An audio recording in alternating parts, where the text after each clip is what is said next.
అందరికీ నమస్కారము. ప్రతి ఒక్కరూ సుఖంగా, సంతోషంగా, ఆనందంగా ఉండాలని కోరుకుంటున్నాను. అయితే సుఖంగా ఉండటం అనేది శరీరానికి సంబంధించింది. సంతోషంగా ఉండాలి అని అనుకోవటము మానసిక స్థితికి సంబంధించింది. ఆనందంగా ఉండాలి అని అనుకోవటము ఆత్మకు సంబంధించిన విషయమని ప్రతి ఒక్కరూ గమనించి తెలుసుకొని జీవించినప్పుడే మనకు తృప్తి కానీ, సంతృప్తి కానీ, ముక్తి కానీ, విముక్తి కానీ లభించును.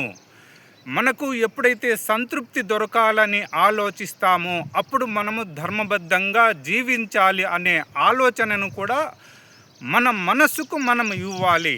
అప్పుడే మనకు ధర్మబద్ధమైన జీవితము అలవాటగును.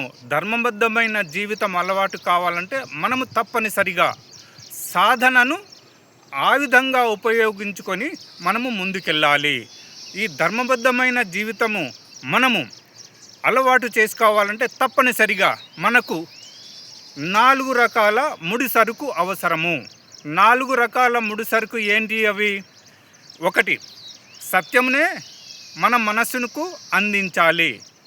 2వది, శౌచమును మనము మన మనసుకు అందించాలి. శౌచం అంటే శుభ్రంగా ఉండటం.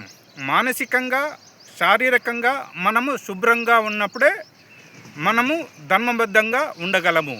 ఇక 3వది తపస్సు. తపస్సు అంటే మన మనసును స్థిరంగా, దృఢంగా, నిశ్చలంగా ఉంచుకోవడమే తపస్సు. ఇక 4వది దయ. ఈ భూమి మీద నివసిస్తున్న ప్రతి ప్రాణి మీద మనము దయతో ఉండటము కారణంగా మనము ధర్మబద్ధమైన జీవితాన్ని పొందగలము.